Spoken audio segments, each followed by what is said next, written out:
Já, við ætlum að ræða utanríkismál eins og við höfum oft gert hérna á samstöðinni og svolítið verið að kvarta yfir því að mætti vera meiri umræða utanríkismál, ekki síst inn á Alþingi, en það gerðist sérst í vikunni að það var haldin svona pallborðsumræður utanríkismál í Veröld, húsi Vigdísar í Háskólanum.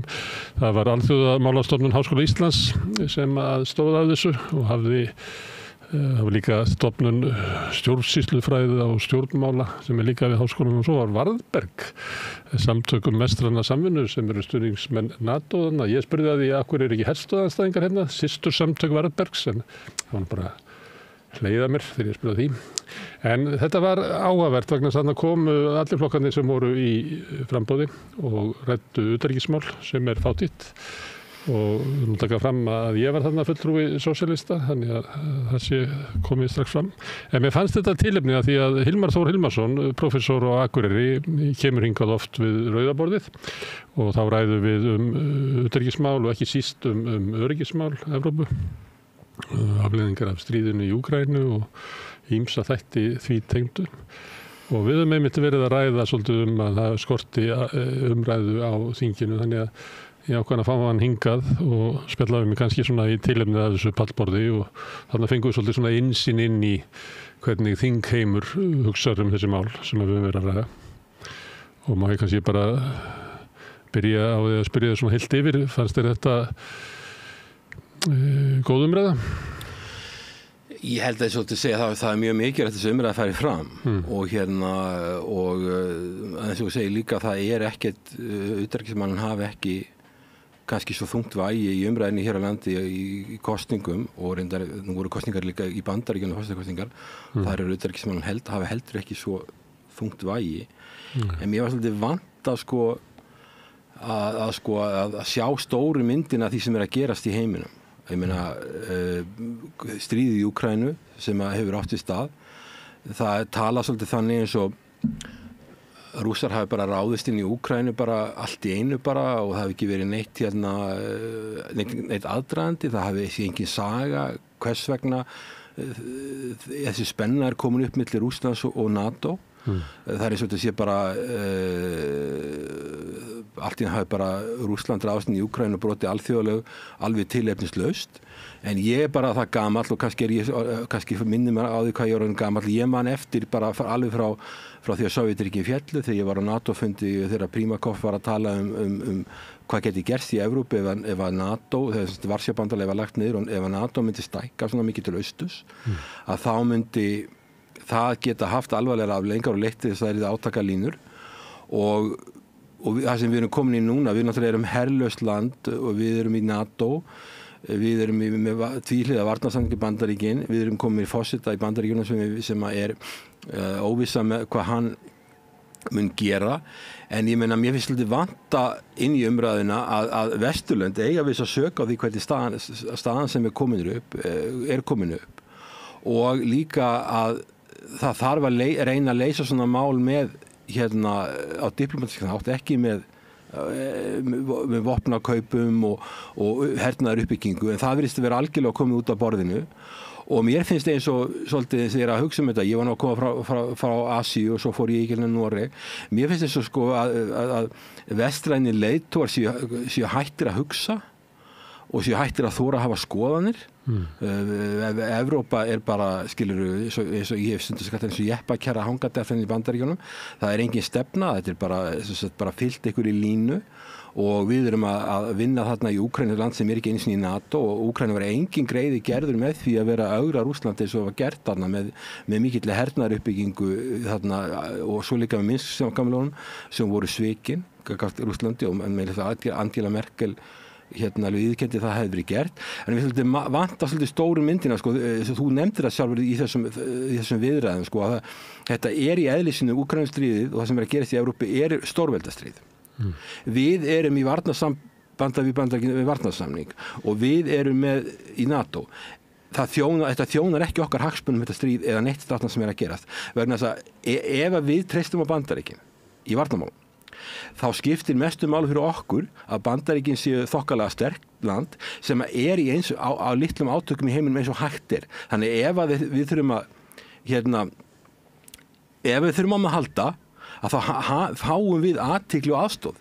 En þegar við erum komið svona stór stríð í Evrópu sem að brenna vopnum, varaforseti Bandaríkjanna núna verðandi, hann hefur sagt að Úkraína að brenna vopnum miklu hraðar heldur en Bandaríkin geta framleitt og hann hefur upplýsingar á Pentagon og leyniþjónustu Bandaríkjanna alls staðar að. Ef að Bandaríkin í þessu og svo náttúrulega ástandið fyrir botnið Miðjarðarhafs og íslensk stjórnvöld hafa tekið skýra afstöðum Úkraína hins vegar miklu hikandi með það að taka skýra afstöðum með það sem gerast í Ísrael og Gazasvæðinu. Ef þessi stríður í gangi þá náttúrulega veikir það Bandaríkin og þeirra möguleika að aðstoða okkur ef þið vilja og ég held að þeir skilji að norðurslóðir séu mikilvægt svæði. Ég held að Donald Trump skildi það, vildi kaupa Grænland og svona veist. Svo náttúrulega ég var að koma frá Asíu, þar mikil spenna. Þar eru löndin svo Indonesia, Vietnam, Thailand og Malaysia komin með partnership countries, ekki fullir aðilar en partnership countries BRICS sem leitt af Kína og Rússlandi.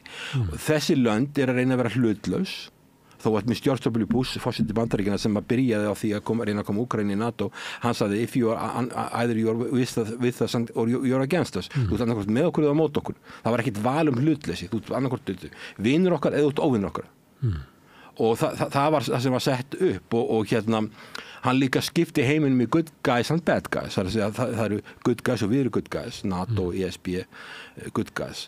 Svo Japan og Suður-Kórea. Svo eru bad guys og það eru Rússland og Íran og Norður-Kórea og öll þessi lönd og mér held ég bara mörg Asíulönd. Og búið að lyfta Kína inn í þennan hóp núna. Já, þeir eru bad guys og það á að sumir í Bandaríkjunum vilja stöðva hagvöxt í Kína, stöðvan, eða sem geti mynd á containment policy Sovétríkjanna, þannig að halda aftur að Kína, svo aðrir sem vilja bara rollback, að skrúa kínverska hagkerfi niður og það getur leitt til átaka og það sem ég að segja það, ef að það heldur áfram og það menn ætla að fara að skrúa niður kínverska hagkerfi, þá eru komin mikla líkur á styrjöld í Austur-Asíu og það því allt miklu starra í sniðum heldur en við erum að sjá í Evrópu eða á Gazasvæðinu.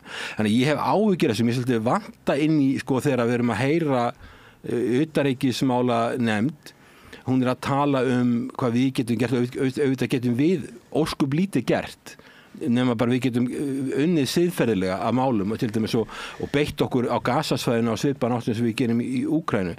En það sem skiptir okkur mestu máli í utanríkismálum myndómi það að við séum að vinna með Bandaríkjunum og við tölum fyrir hagsmunum okkar og hagsmunum Bandaríkjanna okkar þegar fara saman og það snýst allt frið. Vegna þess að Bandaríkin veikjast ef þau eru komið með athygli á 2 eða 3 staði. Það augljóst.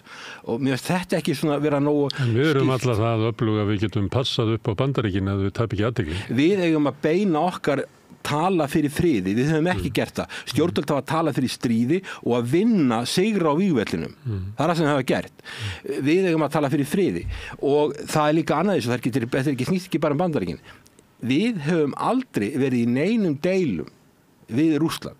Ég var til dæmis, kom við Asíu í Noregi, talaði við sérfræðingi það í Norwegian Institute of International Affairs og vorum að fara yfir í smál þar og þar hafa löndin, þegar Finnland sérstaklega, Eystrasaltsríkin, staðið sögulega í miklum deilum við Rússland og ef þú tekur Noregur, þeir eru með norðurlandamæri við Rússland, þeir hafa tölverðar áhyggjur af því ástandi. Svíjar hafa verulegar áhyggjur af Eystrasalti, það eru eyjar sem þar eru og þeir hafa áhyggjur af ástandi sem þar. Normenn í vandræðum með Rússa út af Svalbarða. Svalbarði, það svona samkomulag sem það sem lönd sem aðilar að Svalbarðasamkomulaginu þar á meðal Ísland og mega nýta auðlindir. Rússland með mikla aðstöðar. Þessi lönd eru öll í einhvers konar deilum eða mikið til spennu við Rússa. Við hefum aldrei verið í þeirri stöðu, þess vegna eigum við sem að lítil land eða smáríki, við eigum að rækta sambandi Bandaríkin. Það okkar aðalega, það mín skoðun allavega. Ég ekki viss músið samanlega með það. Ég held að við höfum að rækta það, við höfum að reyna að vera í NATO, þó NATO sé svolítið á villigötum núna. En að vera í óþarlega hörðum deilum við Rússa, land sem hefur alltaf stutt okkur. Ég meina, þegar þeir farið landekinn út, þá sendu þeir ekki sjóherninga, það voru Bretar sem gerðu það. Í kreppinu 2008-2009 þá voru þeir studduður okkur, þeir hjálpuðu okkur, á meðan Norðurlöndin sögðu ekki neitt. komu miklu seinna inn og Bandaríkjamenn Washington vildi ekki taka upp símann þegar Seðlabankinn vantaði gjaldeyri.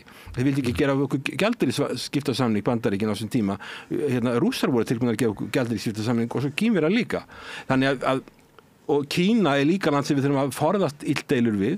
Þannig að ég er að segja það, smáríki á við okkar hornsteinn í dag, eins og staðin í dag, það NATO og tvíhliða varnarsamningur Bandaríkin.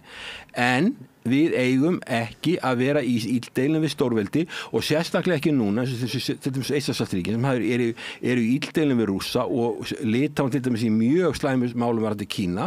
Svo eru þau með mjög ótryggt bakland í Washington. Við erum með forseta sem fyrst og fremst svona businessmaður, hugsar í business-stíl með ykkur. Hann hugsar ekkert eins og forsetar Bandaríkjanna hafa gert. Þetta er maður sem með allt öðruvísi módel í höfðun á sér. Og við þekkjum það ekki hvernig hann hugsar.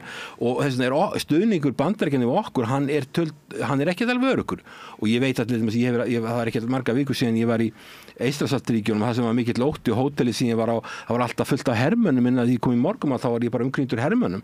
Það er mikill ótti þarna og þeir bara sko, ef þú heyrir Donald Trump nefndan þá bara ræðir það lífið tórun úr þeim sko. Og núna standa þeir frammi fyrir því að þeir eru konum við forseti í Bandaríkjunum sem að kannski veit ekki alveg hvað þessi lönd er og alla veit hvað þau eru á landakortinu. Ég er ekki að gera lítið úr Trump að þess ég segi þetta, ég bara að segja að þau skipta ekkert svo miklu máli fyrir Bandaríkin. Sko Bandaríkin hugsa sjálfa sig, sitt þjóðaröryggi, það er númer 1. Þeirra þjóðaröryggi er númer 1 Austur-Asíu vegna Kína. Og þar alltaf verið að berjast athygli landa. Ok, þú sér eins og Biden fór til Hanoi eftir G20-fundin í Indlandi í september. Bandaríkin eru þáttakendur í stríði bæði í Miðausturlöndum og í Úkraínu. Klárlega. Samt segir að aðaláherslan sé á Kína. Mikilvægasta svæði fyrir Bandaríkin er Kína. Og Bandaríkin voru að reyna að færa sig yfir til Austur-Asíu þegar Úkraínustríðið braust út. Það þjónar ekki hagsmunum Bandaríkina að Úkraínustríðið breiðist út. Þess vegna hafa Bandaríkin þegar friðaráætlun Zelenský kom út núna, bara nýlega, að skjóta... Það sem við kallum siguráætlun. Það komið fram á fundunum að fólk virtist ekki vita alveg sko hvaða áætlun... Það var verið að rugla saman, í samræðum við því var verið að rugla saman friðaráætlun Zelenský og svo sigurplaninu. Og það er alveg rétt hjá þér. Þar er verið að tala um að skjóta eldflugum inn í Rússland og Bandaríkin á móti því þau vilja ekki stigmagnun. Og þau vilja það ekki einmitt út af Austur-Asíu. Sama með Miðausturlönd. Að Ísrael hefur unnið að því að koma beinu stríði milli Íran og Bandaríkjanna. Og Bandaríkjamenn vilja það ekki, þeir vilja ekki stigmagnun. Þeir vita, Austur-Asía skiptir Bandaríkin meira máli heldur bæði Miðausturlönd og Evrópa. Ég myndi segja að Persaflóan verði nummer 2 og Miðausturlönd og Evrópa nummer 3. Austur-Asía í framtíðinni skiptir Bandaríkin mestu máli. Þær eru að rísa lönd, ég taldi upp þessu löndarna á þessi 4, 500 milljónir manna, allt saman frekar ungar þjóðir, allt þjóðir með mikinn hagvöxt og lönd sem er verið að berjast hvorur megin þau muni lenda. Þau vilja halda hlutasystefnu eins og Indland gerir. Indland er 1,4 milljarðar. Þeir eru í miklu viðskiptum við Rússland. Það að meðal að kaupa olíu frá Rússlandi og selja hann og okkurverði til Evrópu. Þannig allt gafnafarið í Brussel að kaupa olíu og okkurverði rússnesk olíu frá Indlandi og þeir eru í BRICS með Kínverjum og þeir mæta á G7 fundi hjá Bandaríkjunum og þessum ríku innríkjum. Þannig þessi lönd eru svona að skoða sína stöðu og það eru átök á Suður Kínahafi, getur brotið svo stríðskveina sem það eru stöðu átök út af Taiwan og Bandaríkin hafa verið að espa Kínverja upp þar með því að senda forseta fulltrúadeildar Bandaríkins í heimsókn til Taiwan sem algjör óþarfi, þannig að það bara espar upp. Þannig eins og heiminn í dag að þar var einn að halda aftur af hlutunum og ég fer ekki dóna því fyrir Bandaríkin þá Austur-Asía verður hún meira og meira mikilvæg því að það Kína er eina landið í heiminu sem raunverulega getur veitt Bandaríkjunum sko harða samkeppni. Það ekki ekki Rússland. Ekki Rússland.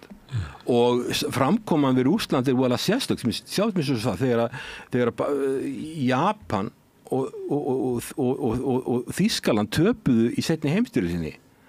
Var þeim útskúfað? Nei, þau voru Þýskaland að tekin í NATO og bandamaður Bandaríkjanna. Það var nú tilraunir með þetta að draga Rússa einhvern veginn bæði viðskiptarlega inn í Evrópu og líka stjórnmálalega. Það var flokkur Pútín var til dæmis í flokkabandalagi með sjálfstæðisflokknum í Evrópuráðinu og það var honum var boðið á fundi NATO og við erum með eins og ég minnist nú stundum að það minnismerki við Hótel Sögu vilja þess að NATO og Rússland vinni saman. Þannig það voru svona tilraunir til þess að draga Rússa einhvern veginn inn í kerfi Bandaríkjanna. Já, það voru hugmyndir það og það var ég man eftir því þegar ég fór á NATO-fund 95 og 96 og þá var Partnership for Peace og þá voru verið að tala að Rússland yrði að vera hluti af þessum arkitektúr. Varsjárbandalagið farið og taka þá inn í þetta. En það var aldrei gert og það var fljótlega hugmynda að það er það einangra Rússland, hugsanlega vegna þess að Rússland er það stórt land að ef þeir kemur í NATO þá myndu þeir fara að hafa ykkur skoðanir sem veri ekki endilega sama Washington var að hugsa og það geti verið hættulegt en í dag er þetta bara þannig að ef þú kemur á NATO-fundi í dag, ég býst við að sé svona ennþá í dag eins og það var þegar ég var að fara á NATO-fundi að þá byðu allir eftir að segja hvað Washington sagði, hvað segir þegar ég var að fara aðna Rússland hafi bara verið of stórt til þess að vera að Bandaríkjamenn hefðu þolað það innan NATO. Sko það er ákveðin hætt á því að Rússland myndi vera með skoðanir. Náttúrulega Rússland er herveldi, kjarnorkuveldi. Já, að þeir myndu vera með skoðanir sem ekki endilega alltaf rýmuðu við Washington hins vegar þá er að mínu dómi að þú ert að hugsa um hagsmuni Bandaríkjanna og ég er að hugsa um hagsmuni Bandaríkjanna vegna þess að ég er tilheyri landi sem treystir á Bandaríkin. Þess vegna vil ég sterk Bandaríki. Ég vil ekki veik Bandaríki. Og það er annað, ef að Rússland hefði farið inn í NATO þá væri landamæri Rússland hefði landamæri við 14 lönd. Þar á meðal Kína og það hefði elt NATO ef að NATO vil stækka þá hefði NATO verið komið með landamæri við Kína og þegar þú ert með land eins og Kína með 1,4 milljarða manna og með svona mikinn hagvöxt og svona mikið mannauð og svona mikla möguleika miklar auðlindir og þú ert með líka með og Bandaríkin líka með Rússland á móti sér þá er það mjög erfið staða og þetta er náttúrulega að fara mjög illa með fjármál Bandaríkjanna þetta verið í stríði í Evrópu sem er dýrt og trublandi og tekur óbáslegan tíma við erum með stríði líka í Miðausturlöndum sem er mjög hættulegt, sérstaklega að það verið stríð milli Íran og þetta hefur alls konar afleiðingar. Íran til dæmis er land sem er með kjarnorku en ekki kjarnorkuvopn, við vitum ekki til þess að það sé með kjarnorkuvopn en út af þessu stríði fyrir botnum mér þá er líklegt að þeir minni reyna að taka upp kjarnorkuvopn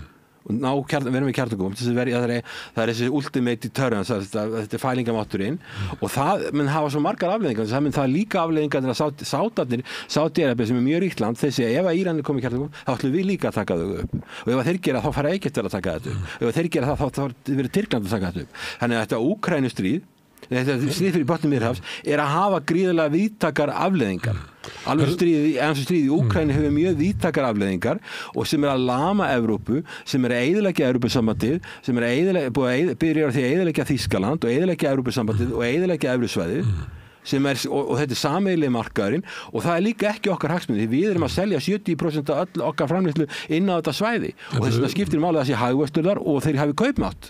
Þetta er vísaverið tímar og það er líka mikla breytingar í gangi og sem að kallar á endurskoðun á öryggisstefnu okkar. Það er nokkur atriði sem að mér langar að spyrja þig. Því þú nefndir þarna að Bandaríkjamenn vilja ekki veita Úkraínumönnum heimild til þess að skjóta á skotmörkun í Rússlandi, vilja halda aftur af stigmögnun stríðsins. En hvernig stóð þá á því að forsætisráðherrar Norðurlandana samþykktu þetta plan Zelenský sem að felur í sér bæði það að Úkraína gangi strax inn í NATO og að þeim verði veitt heimild til þess að skjóta á skotmörkun í Rússlandi.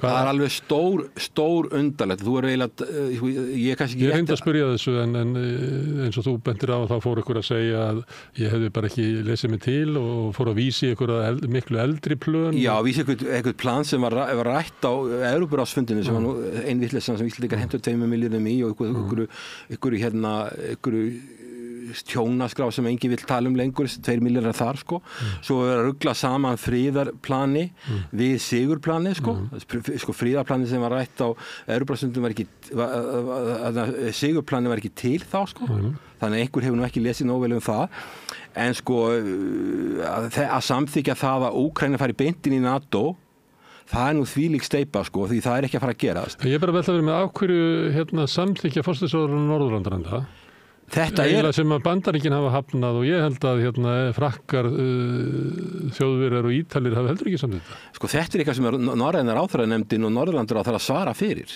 þessa vitleysu og þetta á heimasíðu, ég var að skoða þetta á heimasíðu, þetta samkomulag í Marietta sem þessi fundagerð sem kemur út þessu fundi í Reykjavík er eitthvað sem er birt hjá heimasíðu eða hjá heimasíðu forseta Úkraínu.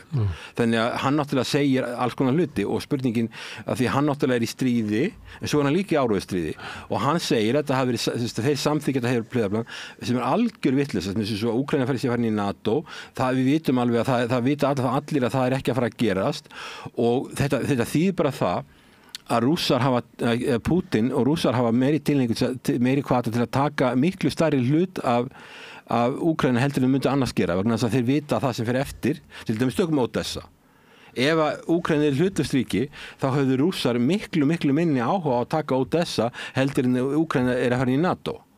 Þeir höfðu miklu minni áhuga því að taka Kharkiv, til dæmis sem er hérna borgin í norðausturhlutanum, sem er næstasta borg Úkraínu, ef að Úkraína væri hlutlaust-ríki, að því hún er að fara í NATO, þá vilja taka þetta allt saman því þeir vilja geta að fara inn í NATO. Þannig að þetta er náttúrulega bjarnagreiði fyrir utan það að þeir vita þessir aðilar, þeir vita það vel, að þetta er bara algjörlega óraunhæft rugl. Og það er búið að vera bullum þetta í 16 ár og það er tími til að fara að taka ef að þeir eru að tala að Úkraína fari inn í NATO strax, þá bara gera það ef þeir ætla að fara í heimsstyrjöld sko. Bara gera það, þegar það vera að bulla þetta endalaust. En er það klárt að ef að Úkraína yrði bara okkur fundi bara í nótt, fengi aðild að NATO, hvað myndi gerast? Úkraína hefur artikul 5 garantí sem er þetta garantí sem við talaðum artikul 5 garantí þannig að það er ekkit garantí því við höfum talað það að þetta artikul 5 garantí segir bara lönd þurfa að bregðast við as they deem necessary en ef að Úkraína fær inn í NATO og þá þyrfti NATO að bregðast við og ef að NATO gæti síðan ekki varið Úkraínu þá náttúrulega bara NATO ónýtt og þetta artikul 5 garantí staðfesta það sé marklaust. En er það ekki val hvers ríkis fyrir sig, segjum að Pólverjarnir getur ákveðið að senda herlið inn í Úkraínu og inn í Rússland. Það er ekki þannig að NATO þurfi alltaf ákveða viðbröðin, þetta með... Nei, það er samtryggingakerfi þannig að öll lönd þurfa að bregðast við. Hvers fyrir sig, tekur okkur. Já. As they deem necessary, eins og telja sér viðeigandi, including military. Það er að segja að þau geta gripið til hernaðaraðgerða, en það segir ekki að þau þurfi að gera það. Við myndum ekki gera það. Við getum sendt peninga, við getum sendt alls konar búnað eða eitthvað, en við getum náttúrulega ekki sendt herbúnað því við eigum ekki til. En En myndir þú fullir það ef að yrði að vilja Zelenski og sem hann hefur fengið stuðning frá Norðurlöndunum en ekki frá svona stærri ríkjum NATO og ekki frá Bandaríkjunum að NATO tæki við Úkraínu inn að það myndi eiginlega kveikja í þriðju heimsstyrjöldinni. Já, því þá myndir vera stigmagn. Þá voru komið með hermenn frá NATO inn í Úkraínu, eiginlega alveg örugt. Það myndi eitthvað land senda bara hermenn inn í Úkraínu og þá ertu komin með algjörða allt öðruvísi stríð og það er Bandaríkin gætu valla annað að senda hermenn inn í Úkraínu sem þeir vilja ekki gera en það hafa ekki vilja eins og Biden stóð á bremsunni með þessar langdræga eldfljór því hann vill ekki taka fleiri skref, hann er búin að átta sig á því og ef að það þá ertu komið stórveldastríð milli Rússlands og Bandaríkjanna og þá ertu komið heimsstyrjöld og þetta veit náttúrulega Washington þess vegna þegar Zelenski kemur með þetta friðarplan til Washington að þá þeir eru óskum kurteisir en þeir vita átt að selva á því að þetta er eitthvað sem þeir eru að fara að gera. En það að í planinu líka að Úkraínumenn fá heimild til þess að skjóta flaugum inn á skotmörk inn í Rússlandi. Bandaríkjamenn hafa ekki viljað að leyfa það. Nei. Hvað myndi gerast ef að Úkraínumenn myndu gera loftárásir á Kreml? Sko, þeir hafa verið að skjóta eitthvað inn í Moskvu en það er bara ekki nógu mikið til þess að það er ekki nógu mikið umfangsmikið því að ég meina sko ef að Rússar fara að sprengja tactical nuclear weapon eða taktíska kjarnorkusprengju það er líklegt svar að Rússar myndu ef að öryggi Rússlands er í hættu og þeir hafa ekkert efna og þeir geta ekki tapað þessu stríði þá er Rússland búið að vera þannig að sko þeir eru upp í vegg og þeir sem eru komin upp í vegg eru hættulegir og það er það sem að Ungverjar eru hrættir við að minni gerast og þeir eru þarna með Austurlandamæri við Úkraínu þannig að það getur allavega er mat Washington að viðbröðin við því gætu orðið það hörð að það sé ekki þorandi að gera þetta. Þannig að Washington, væntanlega, þá það Pentagon sem að ráðleggur forsetanum, að þetta sé ekki eitthvað sem að Washington sé tilbúið að Bandaríkjamenn muni gera. Finnst þér þessi samþykkt Norðurlandana og þar með Íslands vera þetta plan, finnst þér að vera veigamikil að þetta sé það veigamikil ákvörðun að það hefði átt að vera einhver umræða í þinginu þetta? Eða? Já, sko, ég veit ekki. Við erum ekki orðið varfið neina umræða þetta? Nei, að því þetta kemur að heimasíðu forseta Úkraínu og hann náttúrulega er í mjög erfiðri stöðu. Hann er með þjóð sem er í það sem sko bara stór hluti af fólkinu flúið, margir fallnir, margir slasaðir. Hann er að fara inn í vetur, það sem er búið að eyðileggja raforkukerfi og þar geta hitta mikið af húsum í stórborgum, það er ólíft í landinu og hann þarf að reyna að halda þjóðinni gangandi. Þannig að hann setur á heimasíðu sína allt sem að segir við fólki það er slæmt ástandið, þetta fer batnandi, við erum með að fá þessa aðstoð og þess vegna getum við haldið þessu áfram og við getum sigra stríðið. Hann er að reyna að halda hlutinu gangandi. En það verður eiginlega að spyrja norrænu ráðherranefndina eða norrænu ráðherraráði eða Norðurland, var þetta svona nákvæmlega gert? En ef það er að samþykkt þetta, þá náttúrulega er þetta mikið ábyrgðarleysi því að Bandaríkin, hvaða lándrægu vopn eða eldflaugar eiga Norðurlöndin sem ættir að skjóta landin í Moskvu. Og þetta er líka mjög hættulegt, þú tekur með þessu Eystrasaltsríkina sem austurhluti þessara landa eru Rússar og ég hef mætti það að Rússland sé ekki að fara að gera innrás inn í þessi lönd. En ég meina ef að þessi lönd eru farin að senda vopn til Úkraínu með það ekki markmiðið að Úkraína verji sig, að því það er alltaf að Úkraína má verja sig, eða að Úkraína nái landið tilbaka eitthvað, eða markmiðið eru að valda sem mestu tjóni og skaða í Rússlandi, þá eru Eystrasaltsríkin komin í miklu meiri hættu heldur en ég hefði vonað að þau myndi nokkuð tíma lendi í, því þá eru þau beinlínis komin í stríð við Rússland með því að gera það, og við líka, þegar við erum að kaupa vopn sem að ég held að hafi verið mjög óskynsamleg ákvörðun, við vitum ekkert hvaða vopnin þetta eru og við vitum ekkert hvernig þið verður að nota þau og það setur okkur líka í ákveðna hættu. Mér heyrðist svona á fundunum að fulltrúar flokkana þarna litu ekki á þetta sem veigamikla ákvörðun. Það var ég fekk ekki fram hvort að þetta hefði verið rætt samt að nú fólk úr utanríkismálanefnd meðal annars formaðurinn. Já. Kom ekki alveg fram.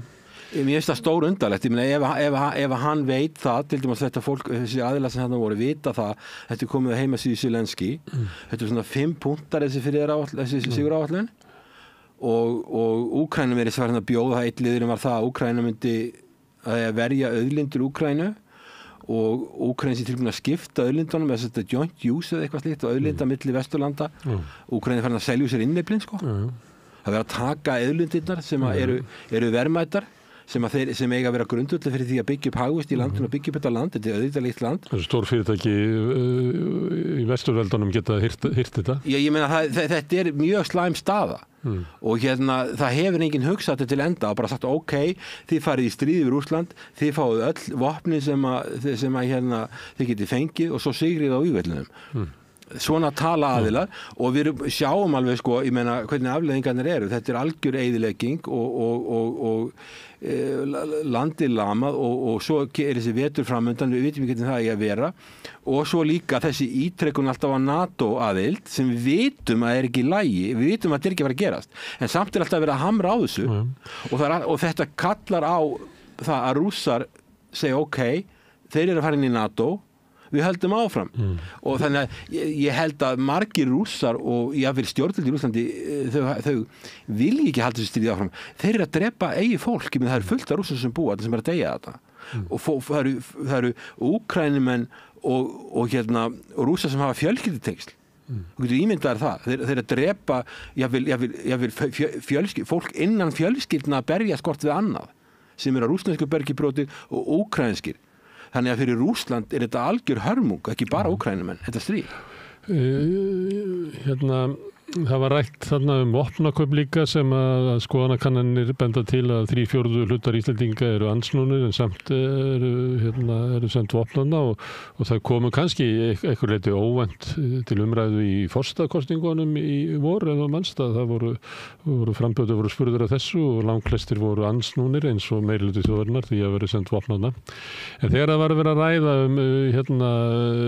aukin framlög til Úkraínu í tengslu við varnarsamninginn og svo yfirlýsingu Bjarna að hann ætlaði að tvöfalda framlagið þegar það var rætt vopnakaupin og þegar það var rætt samþykki Íslendinga við þessu sigurplani að þá svaraði Þórdís með einhver að Ísland ætti að vera, ég held að hugtakið hafi verið verðugur bandamaður. Já. Það væri ekki verjandi lengur fyrir Ísland að vera á fundum með minna framlag heldur en aðrir og vera svona næstu eins og auka meðlimur af NATO þar sem að við höfum ekki her og erum vopnust þjóð og þar með til göttunum og erum háð varnarsamningum við Bandaríkin kannski fyrst og fremst.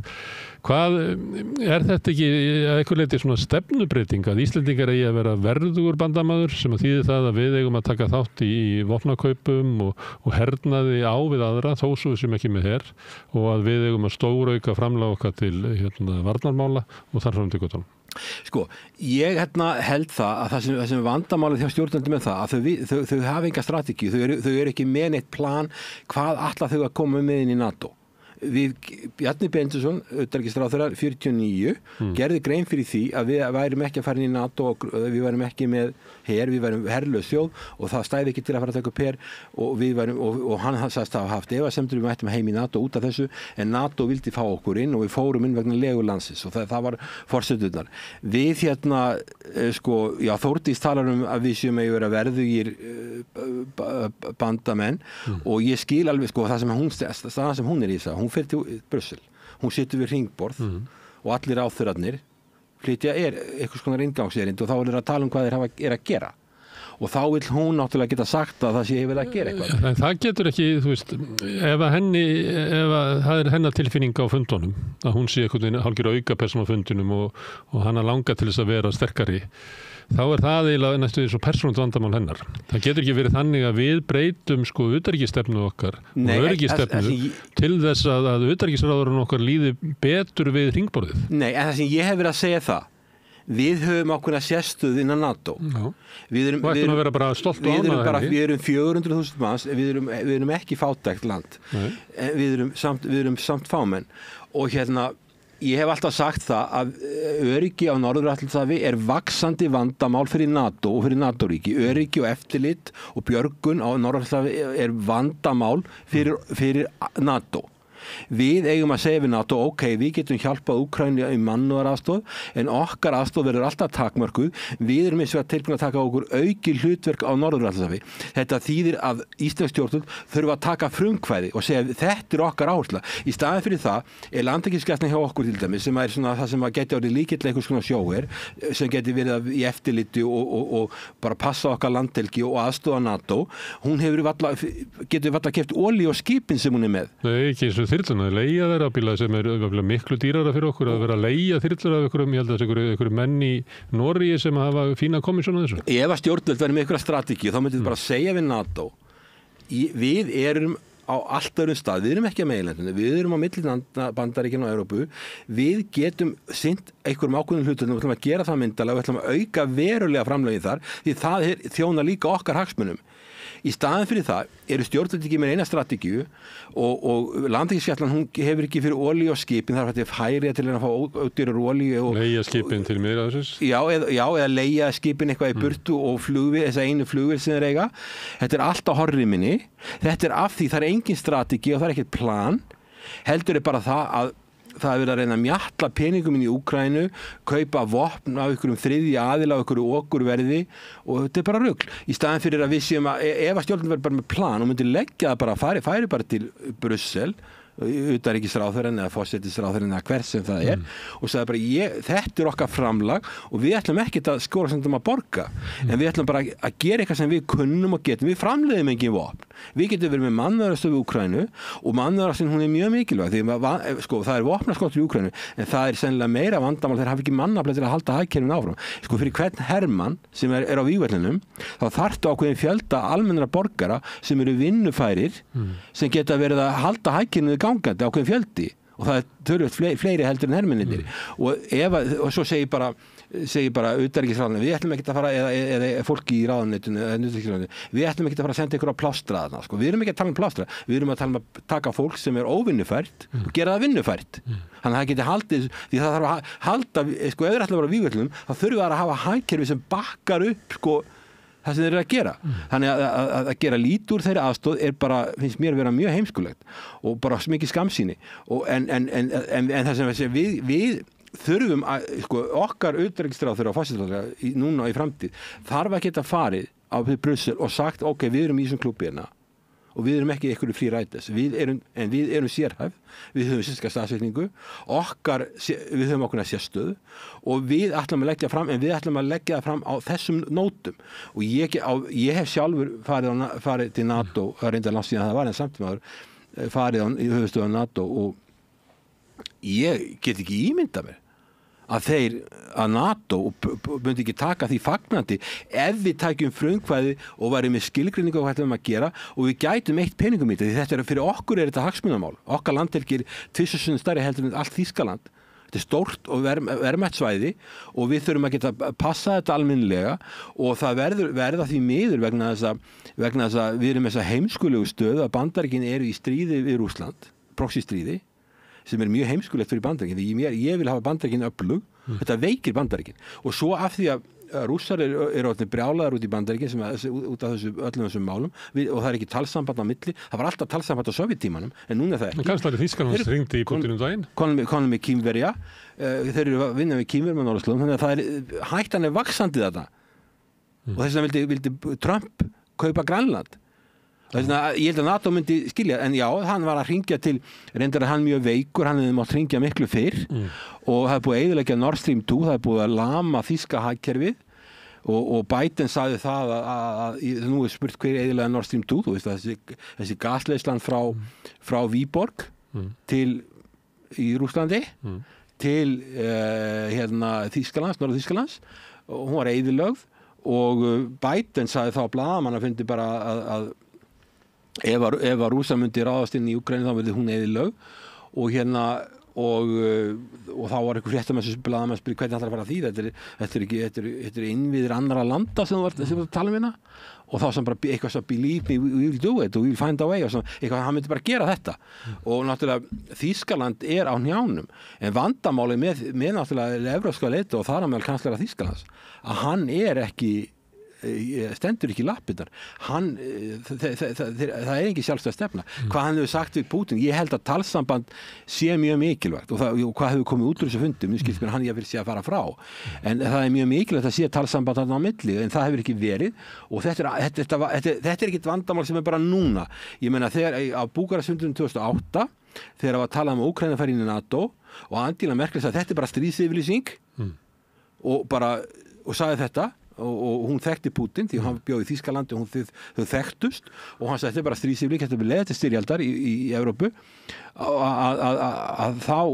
var George W. Bush ásamt Eystrasaltsríkjunum og Póllandi og Bretlandi sennilega líka brjáluð með því að fara þessar leið í staðan fyrir að bara segja þvert nei og segja þetta fer ekki inn í fundargerð þá fór hún bara heim í fílu og það er þetta sem er svo mikið vandamál með Evrópuleiðtogana Putin var á þessu fundi og sagði það sama og var búið að segja þarna algjör frá því að Sovétríkin féllu að þetta myndi enda með einhverju svona uppákomu en Evrópa og Bandaríkin virðast hafa verið tilbúin að taka þessa áhættu að hvort það yrði styrjöld og svo því miður lendum við á þeim megin að það eru þessi risastóru átök sem við vitum ekkert hvað með enda Eitt sem að ég heyrði að það var svona hugmyndin það sem að hefur svo verið haldið fram í 2,5 ár að NATO hafi aldrei verið sterkara endur en núna En að sumuleyti finnst mér vera full ástæð til þess að efast það. Í fyrsta lagi þá hefur NATO lagt mikið undir að það yrði sigur Úkraínumanna á vígvellinum og það ekki gott fyrir hernaðarbandalag að leggja mikið undir og tapa svo. Í öðru lagi þá hefur stríðið að sumuleyti afhjúpað ofmat vesturveldana á mikilvægi eigin vopna, svona tæknilegri vopna og annað slíkt á vígvellinum og vanmat á svona hefðbundnari kannski herstyrk Rússlands. Í þriðja lagi þá hefur komið í ljós að vopnageymslur Evrópu eru þunnar og eiginlega Evrópa búin að senda all vopn sem hún getur til Úkraínu og hefur ekkert undan að framleiða ný vopn. Bandaríkin eins og þú bentir á að vara forseta efni Trump hefur bent á að Bandaríkin eru eiginlega komin í vanda með þetta að þau hafi ekki undan að framleiða vopn til þess að senda til Úkraínu. Ástandið miklu verra í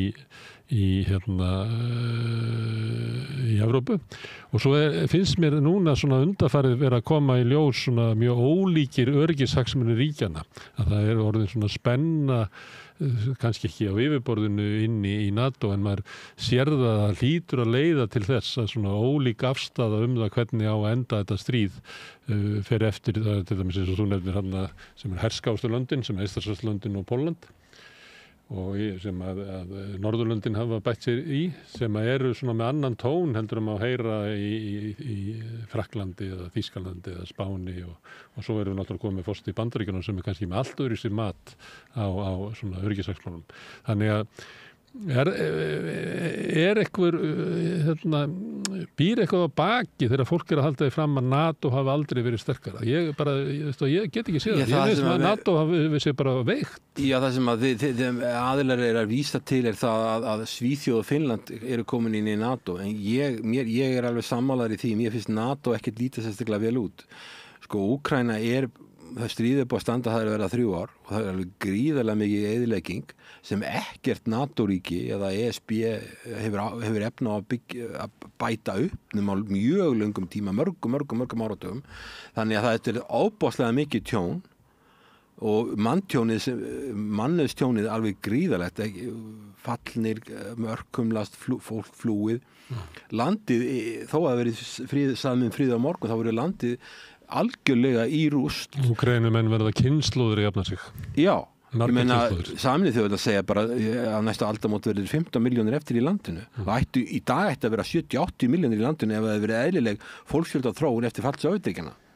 Þannig að þetta náttúrulega alveg skelfilegt og ég meina að tala að Ukraine must win the war en verður að vinna stríði. Hvað fólk að er þetta sigur? Ég kalla það ekki vera mikinn sigur.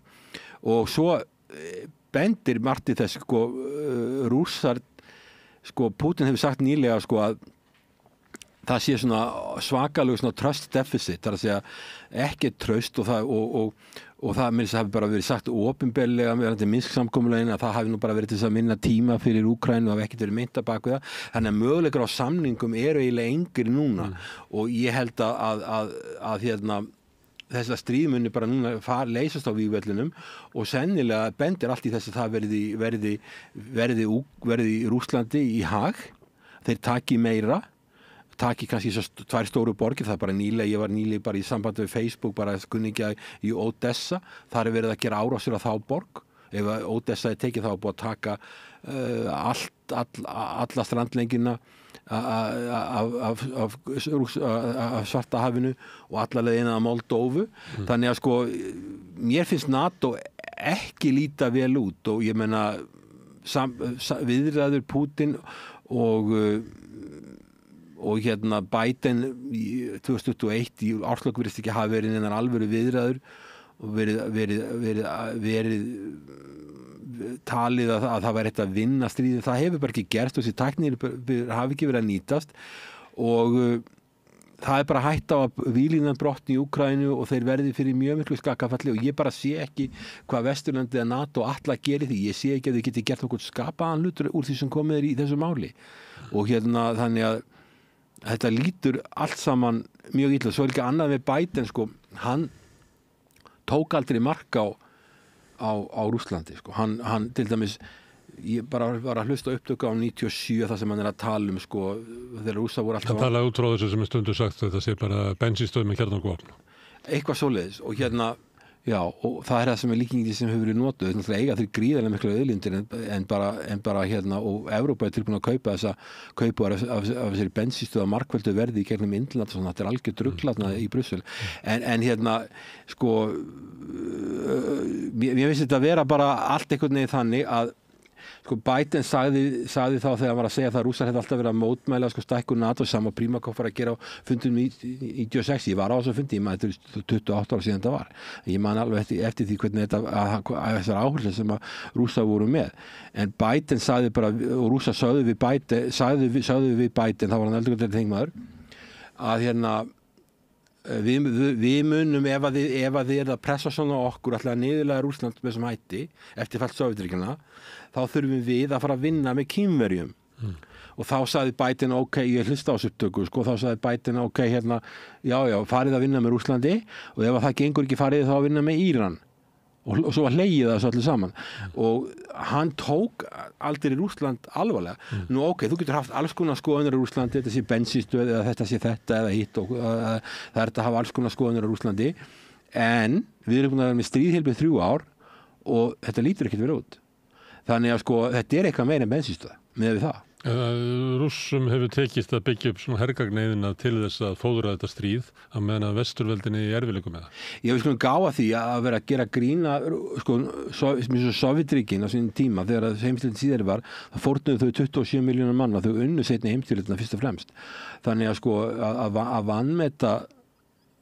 vanmeta Rússland þessi lönd í hernaði það eru mistök og fyrir utan það að þá eru og líka þessi einangrunarstefna einangra að þá er staðan þannig eins og sem í Kínverja sem í Sovétríkjunum í Bandaríkjunum þeir munu ekki þola það að Rússar tapi þessu stríði þannig ef að svo staða kemur upp að Rússar að tapa þessu stríði sem ég sé ekki hvort þú sér það, ég sé það ekki það minnst að vera þveröfugt þá munu þeir skerast í leikinn flestir á því að Rússar séu með afgerandi yfirhönd á vígvellinum og það enginn sem að tala lengur í neinni alvöru að það sé þetta eiga eitthvað sigur Úkraínumanna á vígvellinum. Úkraínumenn sjálfur með að þeir geti það ekki heldur verðir einhvern veginn með einhverjum hætti að draga NATO inn í stríðið. Þeir segja bara að þeir þurfi Bandaríkin með sér til þess að gera það. Og þess vegna eru þau viljað að fá að skjóta á skotmörkunni í Rússlandi eða fá bara skilyrðislausa inngöngu inn í NATO til þess að það er eiginlega leiðin sem að Úkraínumenn sjá til sigurs að draga bara alla inn í stríðið. Já, ég meina það er það sem eða kannski ekki sigurs heldur ekki taps að það að draga alla inn. Já, þannig að sko leiðtogi Úkraínu og ríkisstjórnin að hugsa sitt eigið survival að komast af, lifa af pólitískt og þá náttúrulega er það að draga NATO inn í og fá hermenn frá NATO beint inn í stríðið og þetta er mjög hættulegt og það er mjög hættulegt sko land sem með veika stofnanir, óreynda stjórnmálamenn og með alls konar plön sem algjör steypa. Þeir búin að gefa frá sér auðlindir? Já, ég meina sko það það sem að það beitan og ég meina maður eins og Lindsey Graham öldungadeildarþingmaður þingmaður Bandaríkjanna hefur bara sagt það sko bara beint að þeir sitja á auðlindum í hvort hann nefndi einhverja 11 triljónir dollar eitthvað, hann nefndi einhverja risastóra upphæð sem maður skilur ekki einu sinni og það væri mikilvægt að þessar auðlindir myndi lenda í höndum Vesturlanda og Úkraínu einhverju leyti líka frekar en að Rússar og Kínverjar fengju þetta og sko jafnvel þó að NATO færi inn í Úkraínu og ætlaði að fara að berjast við Rússa og Rússar vera að tapa stríðinu þá eiga þeir 6.000 kjarnorkuvopna og ef að þeir eru mjög aðþrengdir þá fara þeir að hugsa oftar og oftar þessa kjarnorkuvopn og það vita Kínverjar og Kínverjar hafa ekki áhuga á því að fá kjarnorkustríðin inn í Evrópu og Asíu og þess vegna ef að þetta myndi gerast þá myndu þeir myndu koma inn í þetta og þeir eru 1,4 milljarðar manna. Núna þetta Norður Kórea, maður veit ekki það að við að tala að sé einhverju Norður Kórea hermenn hann inni, maður veit ekki hvað margir og það erfitt að átta sig á því hvort upplýsingarnar eru réttar en ég held að sko Það voru allavega heræfingar Norður-Kóru og Rússlands, þau voru saman á heræfingum hann í austurhlutunum.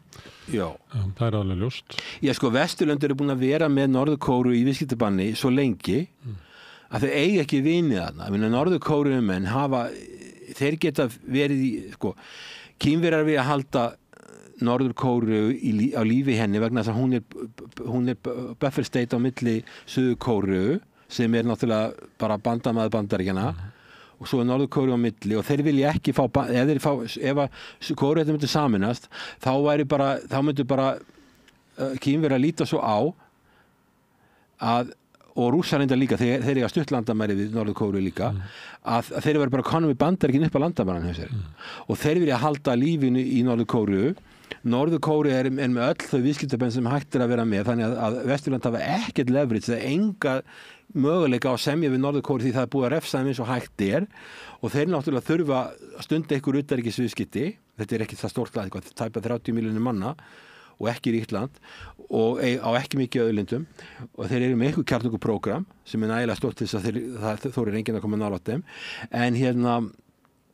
en Kínverjar vilja halda lífin í þeim og þeir náttúrulega í viðskiptum yfir landamærin við Rússland og svo yfir til Kína og það eru oft hungur í Norður-Kóru, Rússar eiga nóg að matvælum til að Rússland er eitthvað stærsti hveiti framleiðandi í heimi og alls konar vörur sem þeir framleiða sem að þeir geta selt og fengi fyrir það eldflögur eða hvað þeir þurfa og eða telja sér þurfa eða hermenn, eða hvað, eða verkamenn til að byggja upp þann hluta Úkraínu sem Rússar er búin að taka, þeir vantar mikið verkamennum í það, þeir geta fengið það hjá Norður-Kóru þannig að þetta er allt saman fyrirsjáanlegt og ég meina þannig að sko að vinna einhvern sigur á Rússlandi í þessu stríði það er ekkert inn í myndinni ef að Rússland væri algjörlega að tapa sem það er ekki að gera, það er að vinna að þá væri kjarnorkuvopnin alltaf bakka upp fyrir þá og það verður þetta að byrja á litlum vopnum og þeir myndu kannski vilja taka þeir gera það örugglega aldrei nema algjörlega í síðustu hugsun það getur leitt til alþjóðlega kjarnorkustríðs sem allt myndi fara en þeir fara að hugsa meir og meir um þessu vopn sem ef þeir væru aðþrengdir þannig segjum svo að Vesturlönd hefur haft rétt fyrir sem sagt ok það er möguleiki að vinna Rússland og Víetnam með hefðbundnum vopnum hvað gerist þá næst? Og það vantar þá hugsun. Og fyrir utan það að Kínverjar sem í stórveldastríði við Bandaríkin og það ekki, sumir aðeinar í Washington vilja ekki bara reyna að hefta uppgang Kína heldur bara skrúa þá niður. Það sem kallar rollback policy. Og ef það á að fara að gera það, þá Kínverjar munu líta það sem bara mikla ógn við sitt öryggi. Þannig að frekar en að það fara að gerast og Rússland falli, þá eru þeir komnir í stríð. Ég hugsa að mér finnst þetta ekkert ólíklegt að Kínverjar myndu hreinlega að senda hermenn inn í Rússland ef að það myndi gerast. Afleiðing stríðsins á NATO, annað er afleiðing stríðsins á Evrópu og kannski svona efnahag Evrópu. Það er náttúrulega það að hafa eins og við Þýskalandi það sem missa orkuna sem höfðu fengið, gasið sem höfðu fengið frá Rússlandi að það hefur dregið niður efnaðinn, það bjóð til mikla verðbólgu í Evrópu og niðurbrota á lífskjörum og að það er ekki mikill hagvöxtur í Evrópu, það er meiri hagvöxtur í Rússlandi. Síðan gerist það að krafan að auka hernarútgjöld fær hljómgrunn og öll ríkin fara í það að auka það umtalsvert og í hagkerfi sem er ekki að vaxa að þá þýðir það að þú sækir þá þennan auknu hernarútgjöld í önnur grunnkerfi samfélagsins sem aftur veikir samfélögin að veikir velferðarkerfið og það veldur félagslegum óróleika og sem að sumleyti erum við að sjá afleiðinga þess í kosningaúrslitum víða í Evrópu þar sem að bendi til mikil höfnun á stjórnvöldum, þótt að sé kannski ekki hægt að merkja höfnun á stefnu stjórnvalda gagnvart Úkraínu, að þá kemur höfnun á stjórnvöldum vegna minkandi eða versnandi lífskjara almennings og það verður svona mikill óróleiki. Nú erum við með Trump á leiðinni í Hvíta húsið. Hann hefur svona hótað því að Evrópumenn þurfi að standa undir eigin vörnum meira.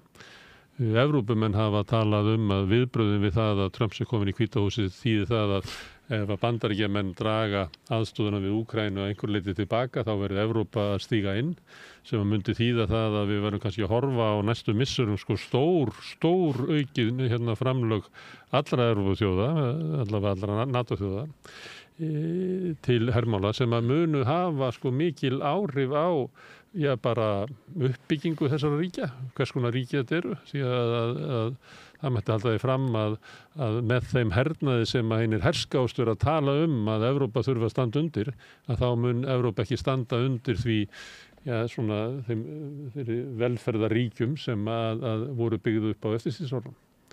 Þannig að þessu leyti gæti stríðið leitt til óöryggis innan eiginlega allra landa Evrópu. Já, sko, eins og nefndi þessi heimsstyrjöldina, þegar henni lauk, þá var akkurat öfug þróun, þá snerist það að stofna alþjóðastofnun, alþjóðabankan og alþjóðagjaldeyrisjóðinn í Bretton Woods 1944 í júlí, sem var haldið þessi fundur og þá að byrja að ræða GATT sem síðan var alþjóðaviðskiptastofnun. Þá snerist þetta allt þá réði hagfræðin, eða svo hagræðin sjónamið, stríðinu var að ljúka, Hitler var að tapa stríðinu, og þá átti að byggja upp hagkerfi heimsins og menn voru í samningaviðræðum að búa til kerfi til fyrir allan heiminn, og þá voru efnahagsuppbygging og efnahagsmálin í forgangi. Núna hefur þetta snúist við. Núna öll þessi lönd sem hún nefndir, Evrópusambandsríki, NATO-ríki, hrætt upp sitt öryggi. Og þegar þú ert með val á milli efnahagsmála og öryggismála, þá fara öryggismálin alltaf hærri í forgang. Þannig þessi lönd eru tilbúin að færa allavega stjórnvöld miklar fórnir efnahagslega til að halda til að reyna að tryggja öryggi sitt, til að halda þessi leið til þess að tryggja öryggi sitt, talaði ekki við andstæðinginn, farið í stríð og þú vinnur stríð á vígvellinum og þannig leysur málið. Og það er fasin sem erum með í dag. Það sem við vorum með eftir seinni heimsstyrjöldina, það var svona positive sum game, það sem allir græddu, meiri viðskipti, minnka viðskiptahindranir, taka stjórnum á gjaldeyrismálum og peningamálum allan heiminn, búa til ný kerfi, nýjar stofnanir sem var Styrkja félagslega innvið inn í löndunum, heilbrigðiskerfi og skólakerfi og velferðaríkið og til þess að lyfta hinum fátæku og auka rétt hinna réttlausu. Marshallplanið var tekið upp, það var uppbygging í Evrópu sem var búið að eyðileggja að miklu leyti, en núna er þetta öfugt, það er að segja það er óbóðslega öryggi, hræðslega með öryggi, það er að forgangsraða peningarnir í staðan fyrir aðilar síðan að semja og alþjóðlega stofnanir styrkja þær og auka viðskipti, þá er þetta öfugt, það eru verið að minnka viðskipti, tollar, jafnvel kvótar, alls konar refsiaðgerðir, þetta minnkar heimsagkerfið. Og til dæmis Trump, það sem hann gerði, það var verið að búa til, þegar hann var fast í síðast á, var verið að gera samkomulag við Austur-Asíu, fríverslunarsamkomulag við Austur-Asíuríki, og Kína var ekki með í því. Og hann eyðilagði það sem var alveg furðulegt, þetta var einmitt tækifæri fyrir Bandaríkin að ná ákveðnu stöðu í Austur-Asíu á kostnað Kína, en hann eyðilagði það samkomulag því hann telur alltaf að það er verið að gera fríverslunarsamkomulag, þá séu verið að Bandaríkin verði fá að finna fyrir því og við þurfum alltaf að borga fyrir það, segir hann. Bandaríkin er alltaf aðilinn sem að lendir undir og tapar. Sama með fríverslunarssamband við Evrópusambandið, hann vil eyðilega það líka. Hann er einangrun sinni, þannig að sko öflin í kringum Trump eru alveg öfugu öflin sem voru eftir seinni heimsstyrjöldina. Það er að segja, þá var vel að opna mink og GATT var rætt á þessum Bretton Woods fundi, en það síðan var fundur setna GATT og síðan breyttist það í WTO, alþjóðaviðskiptastofnunina. En sko, þannig að við erum öfugan fasa og hvernig við brjótust út úr honum, og svo erum við með svo að benda og við erum með Evrópusambandi og Evrusvæði sem er eiginlega engin hagvöxtur og það er verið að færa peninga úr hagkerfum, ekki það sem þú getur verið að taka af vextinum, það er verið hagkerfin að draga saman og þá verður að fara að forgangsraða og þá þarf að taka úr einhverjum grunn innviðum og dýrustu, við vitum það í löndum eins og þessum velferðaríkjum, þá voru dýru og opinberu útgjaldaliðinir, það er eins og heilbrigðismál, mennta, þetta er svona stóru póstar, alls konar félagslega aðstoð, eftirlaun og örorkulífeyrir. Já, bara alls konar, bara öryggisnet og alls konar svona félagslegir innviðir. Grípa þá sem að þurfa og hjálpa að halda. Það þarf að veikja þá og líka því að þessi útgjaldir hernaðar, þau eru sjálfur sér ekkert skapandi að því leiti, þetta er ekki framleiðsla sem að sem að þetta framlista sem er sjálf sér ekki arðbær, þannig að þetta verða forgangsraðirnar, þannig að þetta getur leitt til ennþá meiri samdráttar. Fyrir utan það náttúrulega, ef þú ert með mikið af vopnum, þá er nú ákveðin tilhneiging til að nota þau, og við sjáum það í Úkraínu, það er að aðeins segja ok, Rússland þetta er einhver ónýtt bensínstöð og þetta er allt ónýtt þarna, og þá í byrjun stríðsins, í Úkraínustríðin, þá var alltaf að segja þetta er algjörlega óhæfir, þeir geta ekki neitt, þetta er allt ónýtt og riðgaldar allt þarna, og þá er ákveðin tilhneiging að alltaf fara að nota þetta og nýta þessi yfirbyrði eins og við sjáum í Úkraínu, og það held ég að leiði til ófarnar, þannig að við erum í þessum neikvæða fasa, það er að segja eftir að seinni heimsstyrjöldina þá var hagfræðinsrið og efnahagsleg forgangsmál sem skiptu máli, og þetta var svona positive sem gefum allir gains from trade, að við græðum öll á þetta viðskipti, minnka hindranir, fella niður alla tolla, fella niður alla kvóta, allar takmarkanir og lækka tolla eins og hægt stunda frjálsviðskipti. Núna er þetta komið alveg í öfugafasa, einagrunastefna, hernaðaruppbygging og að öryggismálin eru frá ofan efnahagsmálin, og við erum tilbúin að fórna hagkerfunum fyrir öryggismál, eitthvað svona ímynduð öryggismál, og auðvitað getur þetta, ef þú ætlar síðan að fara í þetta, að fara að skera niður velferðarkerfin, þú ætlar að fara að taka hagkerfin eru minnkandi, jável, allavega ekki vaxta minnkandi, þannig að það þarf að draga úr þessari félagslegum þáttum út af því, síðan líka þarf að draga peninga út hagkerfum sem ekki að vaxa eða eru minnkandi. Þetta getur náttúrulega leitt til pólitísk óstöðuleika og ókyrðar. Og umbreytingar á samfélagunum, að svona félagslegi vefnaðurinn, hann ragnar upp. Já, og svo er annað sem hefur gert út af þessu stríði það að það er búið að afnema svo mikið málfrelsi á Vesturlöndum. Þú mátt ekki hafa að segja hluti. Þú mátt ekki, ég var sem sé í Noregi. Þórdís Kolbrún var nú eiginlega með það að hún var eiginlega á því að segja að sumir sem hefðu verið að tala þarna, ég held hún hefði nú ekki verið að ávarpa mig, frekar kannski hann Arnar í Lýðræðisflokknum, Arnar Þór Jónsson. En hún sagði eitthvað í þá verun að þessar skoðanir ættu ekki heima á sviðinu. Hún sagði afskrifa stjórnmálamenn út úr umræðanum. Það er að segja að stjórnmálamenn sem væri með ákveðnar skoðanir sem ekki eru bara á línu þeir væri afskrifaðir út úr stjórnumræðinni einhvern veginn, og þar heldur hún notaði það orð. Það er svona einradda samfélag. Þetta er nú málfrelsi sem við búum við. Og þannig að þetta stingur í stúf, ég var í Noregi og ég held að staðan segja að ég var að tala við fræðimenn þar, líka um þetta akademíska frelsi. Og þar er þetta líka að sumir fræðimenn sem er þar, þeir þori ekki að tala um þessi mál heima hjá sér. Þeir tala bara kannski, þeir eru ellendis eða gegnum einhverjar stöðvar sem er ekki í landinu sjálfu. Þannig að við sjáum þetta ekki bara á Íslandi, að þú verður að segja réttu hlutina til þess að vera, annars getur þú oft vona á einhverju, þú mátt ekki segja svo að hugsa. Og þessi vestræni gildi ná bara ekki lengra en þetta, og við sjáum þetta líka ef við skoðum eins og Gazasvæði, það var rætt um það, þannig að það voru mikil mótmæli í byrjun á þessu sem svo sagði Bogi að þetta fólk sem var að mótmæla hefði stólið tíma. Ég skil það nú ekki, búum við ekki í lýðræðisríki, má ekki fólk mótmæla þó að fara einhverja 10 mínútur í að fólk fá að láta í ljós. Bogi leyfði reyndar þeim sem að hélt svona tölu að flytja hana, með að vera gott hjá honum. Já. En svo voru svona hróp og köll og mótmæli þarna sem að tók nú ekki langa tíma, það verið svona kannski 7-8 mínútur. Já, ég held að það hefði einhver tíma verið stólið þarna, ég held að það hefði bara verið þannig að fólk má koma inn og mótmæla og þetta tók bara skamma tíma, og svo leyfði, svo leyfði hann einhverjar umræðu líka, en ég hef áhyggjur af þessu. Ég hef áhyggjur af málfrelsinu og líka eins og kom þarna fram í þessum þætti að stjórnmálamennir voru alltaf að telja við gerðum þetta fyrir Palestínu og þetta og við styðjum tveggjaríkja lausn. Ég held að tveggjaríkja lausn svo lausn sem búin. Ég fatt að mjög, maður náttúrulega velja hvað maður vil ræða þarna, en eftir að fólk var að tala um tveggjaríkja lausnina sem að skorki Ísraelsmenn en palestínmenn hafa trú á lengur, þannig að hún er náttúrulega hún er eiginlega löngu dáin. Já, það ég skil ekki. Ísraelsmenn komust upp með það bara í 30 ár að fara eiginlega gegninni án nokkur athugasamt Bandaríkjanna eða Vesturveldana og þeim hefur bara leyft að eyðileggja þessa hugmynd. Þannig að tala að hún sé á lífi í dag en þessi einhver bara stórkostlegur misskilningur. Já, ef maður fyrir að skoða sko, hvaða svæði Palestínumenn hafa ráð yfir í dag, nokkra doppur eða eyjar þarna sem eru ótengdar á Vesturbakkanum og svo Gazasvæðið það er búið að eyðileggja það.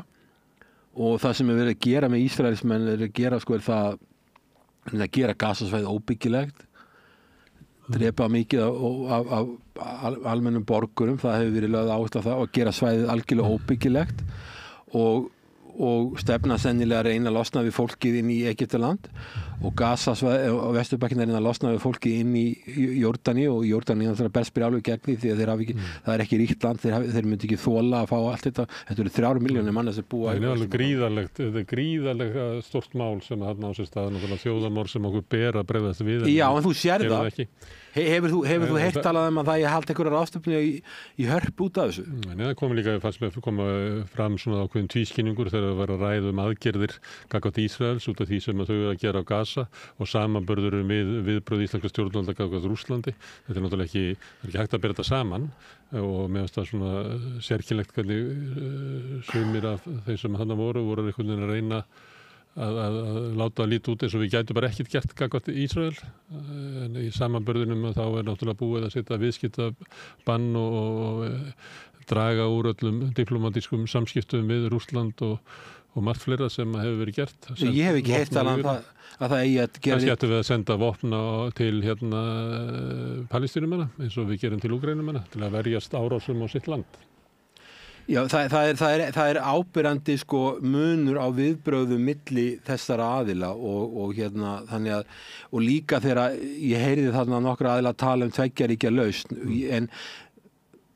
en alveg án þess að segja sko hvernig það á að gerast og ég held að sem þú ert að segja að það er bara sko við erum búin að missa þeirri lest. En að þau nefnir það sem að Þórdís var að tala að menn var að stimpla sig út af umræðin, ég sá að það var verið að dreifa þessu svolítið á netinu, þessum ummælum og í tengslu við það sem ég var að segja þarna. En í þessari ræðu sinni eða innkomu að þá beinir hún orðu sínum gagnvart mér þarna þegar því að ég hafði sagt að var að velta upp hvort það hefði verið rætt á Alþingi þegar að Bjarni Benediktsson skrifaði undir varnarsamninginn upp á 25,5 milljarða sem hefur verið metin á. Ég held að þú hefði nú skrifað grein um það hvort það hafi komið til umræðu eða hvort það hafi verið bara blessað eftir á eða einhverjum herriti og spurði líka því að í yfirlýsingunni tengslu við Norðurlandaráð þingið að þá lýsti Bjarni yfir hann ætlaði að tvöfalda þetta framlag og ég var að spurja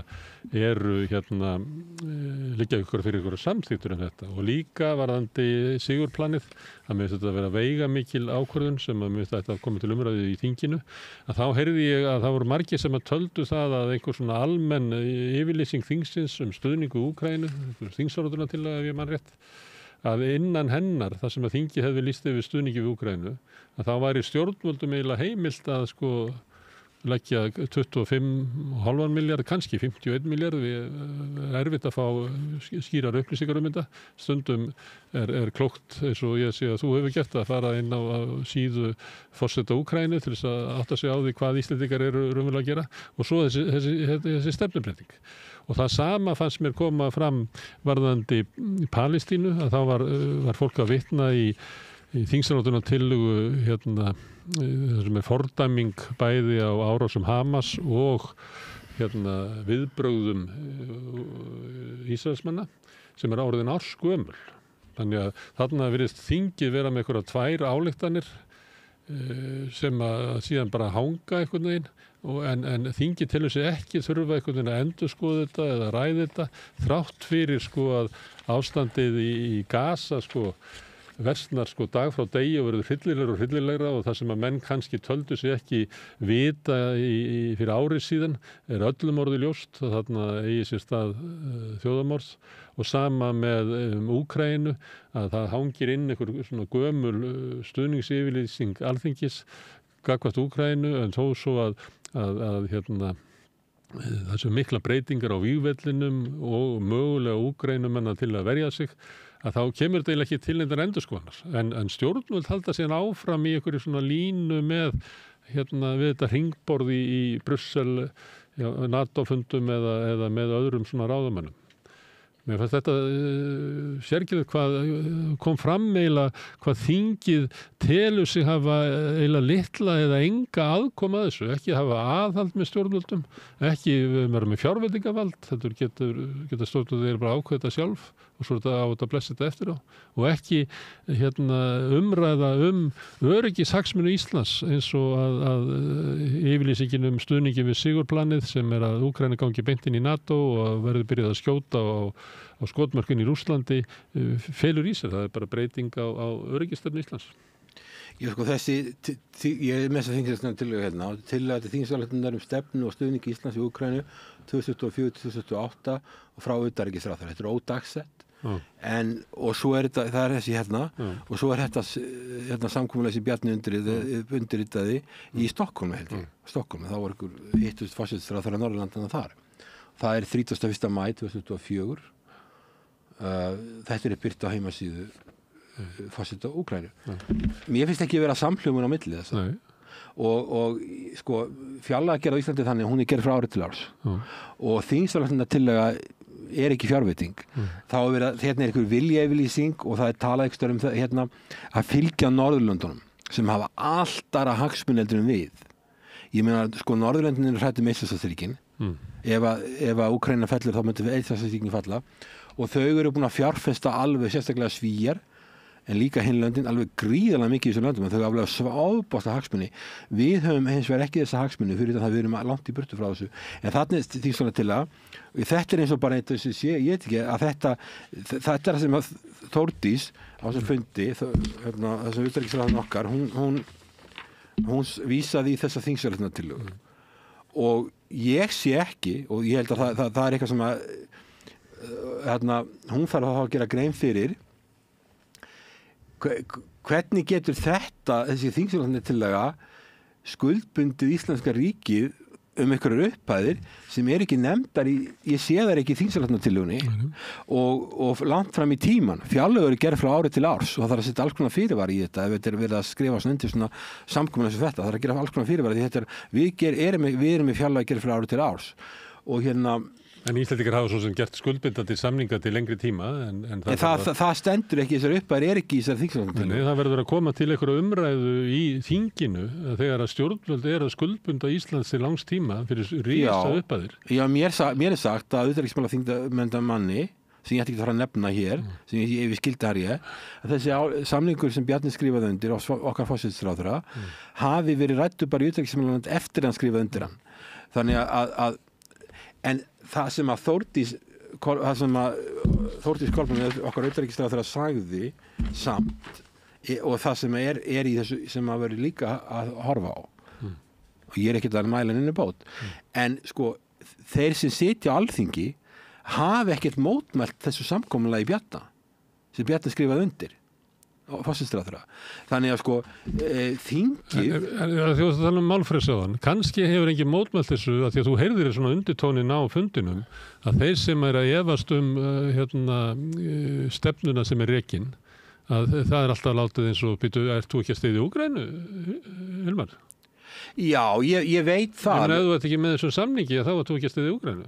Já, ég veit að þú fyrst það á því. Já, ef þú ert ekki með því hvernig var staðið að þessum samningi, þá ert þú ekki að styðja Úkraínu. Málið það það liggur alltaf hótunin í því að þeir sem gera einhverja athugasemdir við stjórnvöld, að þeir alltaf sagt að þeir vilja ekki styðja Úkraínu.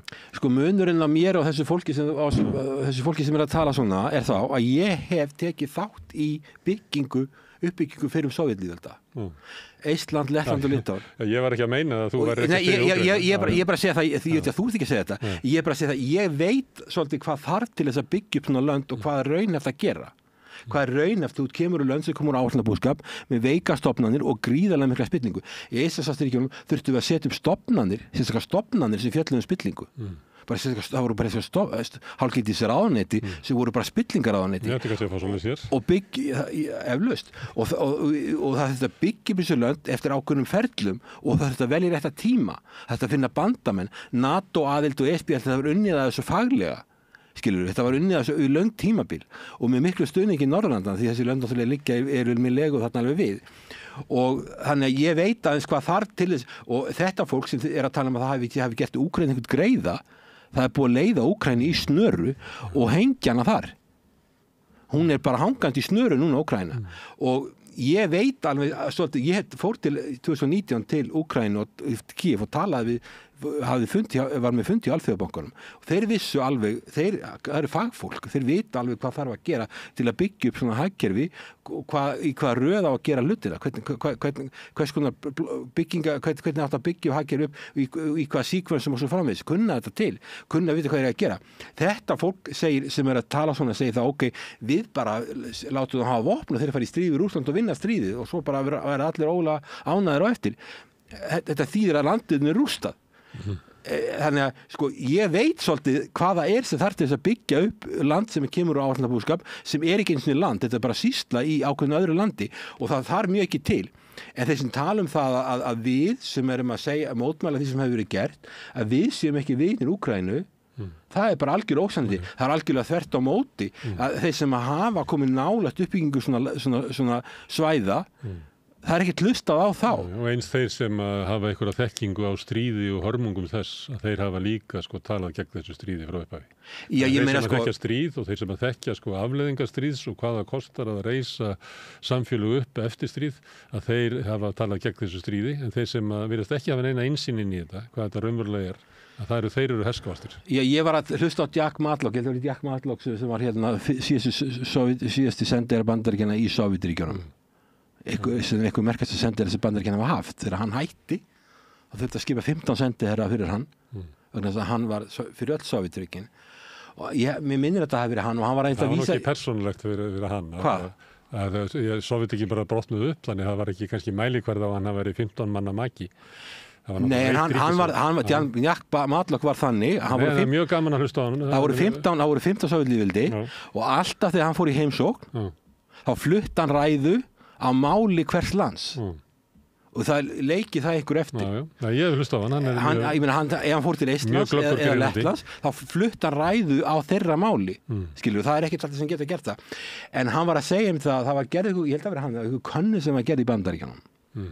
Hverjir styðja stríðið í Úkraínu og eru herðustu stuðningsmenn að þetta sé lausn fyrir Úkraínu að fara í stríð við Rússland og auðvitað var ráðust inn í Rússland en það var aðdragandi að Rússar voru búin að vara við þessari NATO-stækkun mjög lengi alveg frá því að Sovétríkin féllu og ég á móti þessari innrás Rússa inn í Úkraínu, ég á móti því ég held að við hefum ekkert að gera þetta en ég skil atburðarásina hvernig hún var og hún veist að vera ekki tilefnislaust en ég fordæmi eins og vera innrásina og ég held að þetta hafi verið ólöglegt alveg stríðið í Írak sem að Bretar og Bandaríkjamenn fóru, ég var líka ólöglegt og við tókum studdum en hérna það sem hann var að segja var það að þeir sem voru hörðustu stuðnings með stríðsins í Úkraínu í Bandaríkjunum voru þeir sem gátt ekki fundið Úkraínu landakorti þannig að þetta var fólki sem vissi minnst sem var harðast í þessu og það sem ég að segja það að halda það, ég var að byrja að vinna samband við Úkraínu þegar ég var að fara sem háskólakennari og ná sambandi við háskóla, flytja fyrirlestra, kenna nemendum og ég var að gera svona hluti í Úkraínu og ég ætlaði að auka það. Þannig að segja fyrir mig að mér þykir ekki að minna vænt Úkraínu heldur þessum ágæta hóp þingmanna sem ætti að funda það. Það er bara ekki rétt, skilur við. Ég hef gerði meira til þess að reyna á sambandi við Úkraínu heldur sennilega flest af allt þetta fólk. En ég meina, en að halda því fram að við, eins og ég hef sagt við þig að þú styðjir ekki Úkraínu, þetta er ótrúlega ósvífni. Herðu, það er eitt atriði í viðbót sem ég langar til að spyrja þér. Því það var svolítið talað þess að fundi öryggi Íslands og meðal hans varnarsamningin og það sem að því að nú eru verið að skipta forseta í Bandaríkjunum og maður veltiði fyrir sig Bandaríkjamenn hafa litið á Íslands á áhrifasvæði sínu og hvort sem það er varnarsamningur eða ekki ef einhver reynir að taka Ísland eða hvernig sem við ættum orða það að þá munu Bandaríkjamenn bregðast við og verja Ísland, verja sína hagsmuni. Það er ekki þannig að Bandaríkin verji íslenska hagsmuni á sama hátt og þeir virðast líta sem skyldu sína að verja hagsmuni Ísraels eins og ísraelsk stjórnvöld skilgreinað á hverju sinni.